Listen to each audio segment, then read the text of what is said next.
দেবরের সাথেও পরকীয়া করতে গিয়ে শ্বশুরের হাতে ধরা খেল প্রাণপ্রিয় পুত্রবধূ।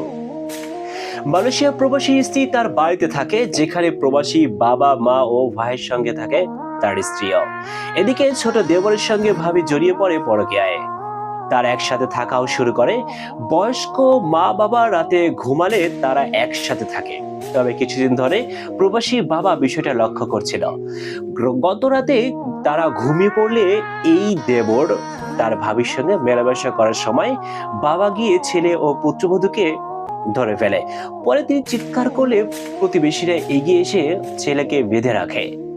এই সময় এই বিষয়ে ওই পিতা গণমাধ্যমে জানায়, আমার ছেলেটা প্রবাসে গিয়ে কষ্ট করে, আর এরা তার সুযোগ নিয়ে এসব করে।